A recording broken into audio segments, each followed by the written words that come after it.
I want to start with Evelyn. ARPA-E, for those of you who don't know, is sort of known as like the Moonshot lab within the Department of Energy. And you guys are a really small team with a huge impact. And I have my phone because I want to rattle off some stats here. Your $460 million annual budget is kind of like a blip in the DOE's pot, but since ARPA-E's inception in 2009, you guys have invested almost $4 billion in more than 1,500 projects. Of those projects, 235 have received over $12.6 billion in private sector follow-on funding. And then ARPA-E has overall had 30 exits as of April 2024, with a total reported value of $22.2 billion at the time of the deals. So, I mean, that's just really impressive. So I'm curious, like, what is your secret sauce? Well, thanks, Michelle, first for having me here, and thanks for those stats. But I think there's obviously a lot more to it, and I would say that at ARPA-E, we're always looking at the high-risk, high-reward transformational energy technologies. And I would say the secret sauce is the people that we have. We have a great technical team, and we also have a great commercialization team that we call Tech to Market. And we work hand in hand, and we're always looking at where is that technological white space? What are the problems that if we can bridge a gap in that area, that could completely change the way we use, generate, and store energy?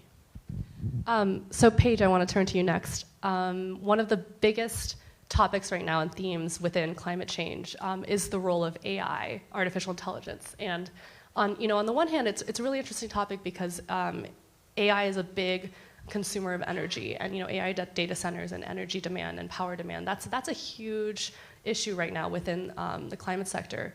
And then on the other side of the thing is the role of AI and the potential of AI and machine learning to potentially help clean up power grids and also clean up other issues within climate that you wouldn't think of. And that's where Tapestry fits in. So can you explain a little bit about what Tapestry is, how Tapestry is harnessing AI to help fix our power grids? I would love to. It is my favorite topic, and I think one of the penultimate moonshots is changing the way we make, move, and use electricity. So our project is called Tapestry. We are incubating inside of Alphabet's innovation lab, and our moonshot is to transform the electric grid. We think about making the energy system visible so that everyone can have access to clean, reliable electricity. Sounds great. We have wonderful things happening in the world like renewable energy and wind, solar, etc. Tapestry's focus was around bringing the information to the people that are running the electric grid, and they're facing a challenge that we've never seen before with complexity. So if you step back and think about why this is a moonshot, the electric grid is a modern engineering marvel, humankind's largest machine, the biggest thing we've ever built. And it runs largely the same way as it was invented 130 years ago.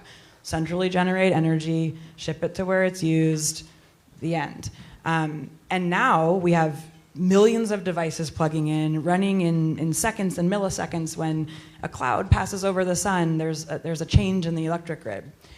So we have found that one of the biggest challenges in deploying more renewable energy and making this energy transition happen quickly is the grid itself and the information and the complexity that is needed that we need to manage, and the tools we need to deliver to people who run the grid.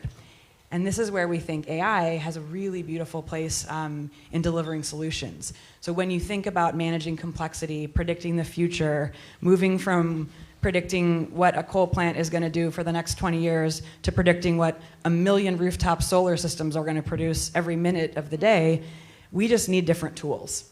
And so we're really excited about the way we can deliver insights to the folks that run the electric grid that deploy machine learning and AI where it's needed so that people can run an electricity system that is dynamic and renewable. Yeah.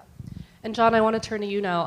I think your company, 280 Earth, is kind of working on one of the most, the greatest moonshots, but also one of the most controversial right now, which is direct air capture. And your project started out of Google X's Moonshot lab, which is where Paige's project is currently in as well. Can you just explain to folks who don't know what DAC is, what it is you're doing, and why a tech company like Google would be interested in it? Sure, of course. Thank you very much. The background is that the company was formed in Google X, and one of the original reasons why Google was looking at it was because of the impact of the technology itself and the data centers and how that interacted with energy use, water use, and ultimately the CO2 production in the atmosphere. There was a second stream of thought and that is one of the great things that happens at the Moonshot factory is Google invested in putting together the greatest group of engineers and technologists and gave them the freedom to go look at how they might make a major impact on the world. And the outcome from that team was this direct air capture system that we believe is the most energy efficient and simplest way to pull CO2 from the atmosphere at large scale. And that direct air capture system, you've heard a lot about DAC systems being developed, and what is different about ours are really three elements. The first is we're taking a dry amine-based sorbent, which, to simplify, is the lowest energy way to capture and release CO2. Secondly, it's a continuous flow process. So rather than having a batch-oriented system that has to open and close, heat and pressure and cycle, we move the material through a system, and that is more energy efficient and more reliable of a process. And then third, we're utilizing waste heat, and that's where the connection to the data center comes in.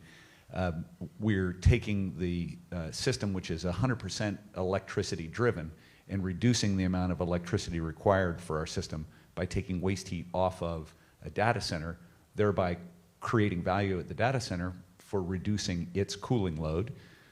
Part of our system also we capture water in the process of also capturing the CO2, so we're able to produce water that then can go into the data center as makeup water for their cooling tower. So the original idea was a combination of save the world, but also do something useful for one of the impacts that Google has, and we're now at a stage where we're commercializing that technology. Yeah, and I understand you have some exciting news to announce today. Yes, thank you very much. The big news is that we've been working for quite some time with a group called Frontier Climate. It's a group of advanced market purchase buyers of direct air capture carbon credits.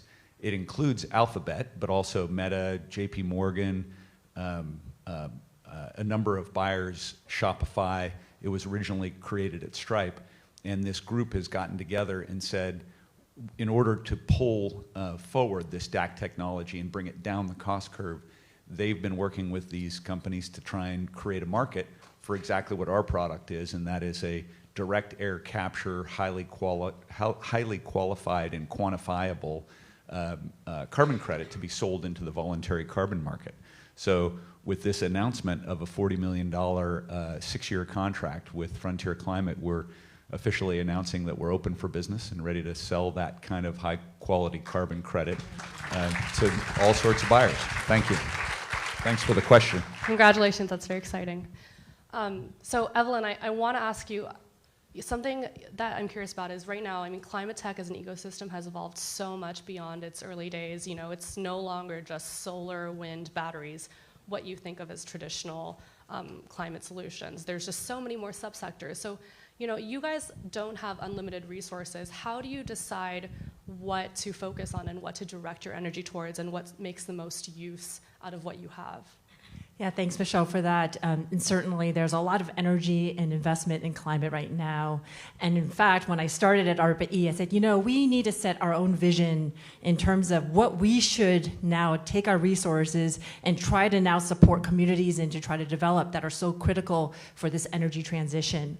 And so I thought I'd mention that one of the big initiatives that we realize is so important is in thinking about what is our vision for the future? What would that look like? And so about a month ago, we announced a $150 million funding opportunity called Vision Open, which sets kind of a framework for how ARPA-E sees what the future could look like. And it has 3 specific goals in mind. The first one is abundant greenhouse gas-free primary energy. And so the goal there is that we look beyond fossil fuels and to now accelerate the deployment of technologies like geothermal or advanced nuclear reactors, and also now take advantage of the nascent forms of primary energy, such as geologic hydrogen and maybe fusion even in that mix, and explore potentially new sources of primary energy that we don't yet know exist. The second goal is that, in talking about the grid, in fact, we know the grid has challenges, and when we need to transfer this abundant primary energy, how do you do that? And of course, we can rely on electrical means, but maybe there are intermodal means to do so. So we envision a future with an intermodal energy superhighway that includes not just electrical transport, but also chemical transport and maybe even thermal transport.